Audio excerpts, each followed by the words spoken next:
السلام عليكم ورحمة الله وبركاته. أكم نجا جرجرتو بجنا جنو جراتن أوبليا كينيا أكسما أشما حركفوني جالتم توتا في كبجم توتا وروني أمنته براه جلتي أركمتن كان أمنتان كي نجرا جرا كان أوبلما أمنتان كي نجرا جرا kan oromummaantiin walittiin isinin jedha obboleeyyan kan koo jirtuu baga jiraattan bakkuma jirtattanitti nageenyanii fi raaxmanni rabbii kadhuma hin qabne isin biraa jiraatu isinin jedha obboleeyyan koo hundi keessanuun isinin jedha. Dodolaashoo maal haasa'uu dhufte maal odeessuu dhufte yoo jettanii wanni ana odeessuu dhufe waa'ee eenyu Raahiliitii fi Dursaatii jechuudha. Wanni ana odeessuu dhufe oduu tana qoqqoodeetiin isinii fida miidiyaa Dodolaashoo irraa odeessituudha. Isin ammoo wanni dirqama illee miti yaani kabajumaan jaalalumaan laayikii nu gochuudhaaf sheerii nu godhuuf sabskraayib nu godhu nu jajjabeessaa viidiyoo keenya daawwachuudhaan nu jajjabeessaan isiniin jenna. Akkas wanni Raahiliitii fi Dursaa maalii yoonaan jettani wanni nu jedhaa turre wanni nu kalee haasayaa turre dhufee as gahuu gaheetiin jira isiniin jedha. Ana bira as gahuu gaheetiin jiran isiniin jedha. Inshaallah du'aayin teenna lafa hin baddu homarra booti jechuudha. Akkas garuu wal dhabuu namaatiif illee hin gammadu.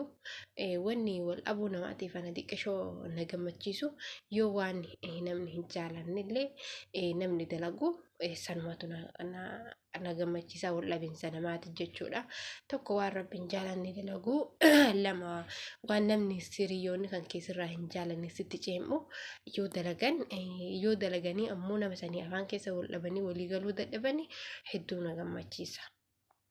Maal yoo jettanii Raahil Dursaan ilmoo isiiti malee abbaa manaa isii ta'uu hin danda'u. Obboleeyyan kan koo dhugaa rabbisanii yoo dubbanne ilmoo isii kan dhalte kan biyya galchitisan akkas ilaaluu qabdi malee abbaa manaa naaf ta'a abbaa manaa kan fuulduraa naaf ta'a jechuu abadan hin yaaddiyyuu hin jenne. Ani Raahilii tan akkanatti hin beeku akkuma hundi keessanuu beektan jechuudha.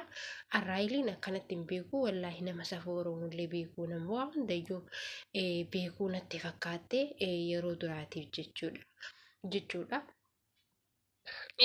Yeroo duraatiif nama akkasii ture garuu guyyaa keessaa waan balleessi hin beekne akkasi kaakunu guyyaa hadhaa wal afaan dubbachuudhaan jechuudha. Wal afaan dubbachuudhaan iccitiin xiqqoon takka gadi baatee jirti. Iccitiin sun maalii dhalle yoo jettani Dursaa fi Raahil wal dhabanii sa'aatii ansitti dawwaletti sa'aatii ansi yaame kabajee hin dhufne jechuudhaan walitti kan ka'an jechuudha.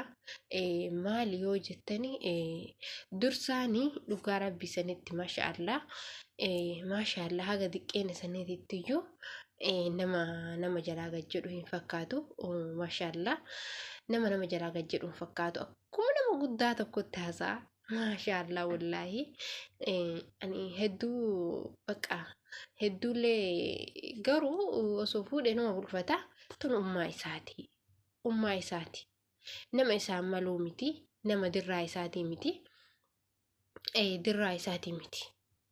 Osoo fuudhee garuu nu bulfachuu numa danda'u laakiin biyya namaa keessa taatee yoo jarjare malee namni biyya namaa keessatti dalagee tan dalage saniin ji'arraa waan argateen masruufa danda'e malee waan booda diidaa eeggatu hin qabachuudha. Akka warra biyya keenyatti qotatanii bocatanii waa hunda walaxee fi wanni hundinuu jechuudha. Gizee ganna hattaa shunkurtiilleen manuma keessa ganduma keessatti hojjetatanii kan qalbii qabu gaaruma ofii keessatti raahuu hojjetate namni hedduun soogiddaa fi bunaa fi uumaa bas mi'ooftuu tanaaf yoo magaalaa ba'an malee namni hedduun hin ba'u jechuudha.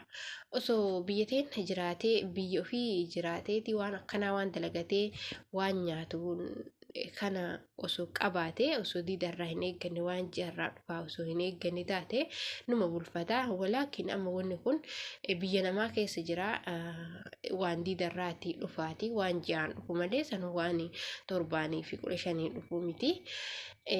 Haa ta'u garuu akkasillee yoo ta'e iyyuu isarra dabarti waan isaaf hin taane haadha isaati. Namni haadha ofiillee hin laallatu. Haadha ofii hin fuudhaa boruu ilmoorraa argadhaa jedhee garuu osoo yaaduu baate hedduu namatti tola. Asuma wanni isin gorsinu wanni si gorsu dursa viidiyoo xiyyeetana sheer godhaatii biraan naagaa wanni ani gorsu irraa gorii haadha teetis boochisuu jirta. Ummaan tee sirrifachuu jirti. Ummaan tantee booda yoo sitti rifattee ati booddeen tee rakkina taata. Ijoollee teetii walii galuu dhabuu dandeetta. Maaliif garaanaadha? Haadhi haadhantee biyya namaa keessatti ilmi kiyya kun bakka takkanaa gayaa, bakka wayinaa gayaa, bakka isin waa hedduu yaaddee baratee barsiifadhee bakkaan gaadhee yookiin waan anadha itti dadhabe tana narraa dhaabuu danda'a jettee si yaaduu dandeetti. Deebi'iti ilmoon kiyya kun fuulduraaf doktora naa ta'a. Itti dadhabee guddifadhee biyya namaa kana keessatti ati ummaa teetiif tokkocha kana tokkochi rabbiidha. Garuu heeruma hin feene malee ummaan tantee nama deebisee nama da'uu danda'u ammasii haa ummaa teettu hin feene malee tokkochi rabbii. Garuu ati ija sii lameeni hamtuu akka ati miitu kanattuu akka ati namaan yoo namni waa hamtuu isii bira dubbatu callistu kanaa miti. Isiin haga wal dhabdan kanallee hamtuu kan kee hin feetu badumma kan kee hin feetu sitti mufattii dursaadha. Dursa sitti mufatti mufiinaadhaa ganamarraa yoo nama dhaqqabe haga galgalaatis hin tolu. Haadha tantee eeyyamsiifadhu. Si eeyyamti haadha tantee sirnaan bira taa'e waan sirnaa taasisiti. Tasiin maltu haadha tantee si jaalatte fuudhiiti haadha tantee wajjin jiraachisi mana tokko keessatti. Maaliif yoo jette haadha tanteetiis gaariidha. Haadha tanteellee hin mukooftu. Atillee ummaa tantee ganamallee yoo galtuun argita, galgalallee yoo galtuun argita, ganamallee yoo baatuun argita. Haadha ofii kabajaadha. Du'aa'ii namaa gooti. Garuu yoo du'aa'ii sitti goote yoo si abaarte yoo sitti mufatte si geessiti. Akkasii mucaa gadhaabadhu haadha tanteerraa du'aa'ii fudhadhu abaarsa hin fudhatini. Wallaahi afaaniinillee si abaaruu baattu garaanis yoo sitti mufatee booda si miidha si rakkisa. Rakkina osoo beektu itti hin deemini booda gaabbuu teetta. Irraa dhaabbadhu. Raayil nama siif ta'uu miti. Nama egereefillee yoo ati teeru yoo silaa simatu teeru maaraa wayii ati sii fuudhaa jirta. Almuhim yoo fuutellee nama boru bishaan ka'ii naaqisin jedhu.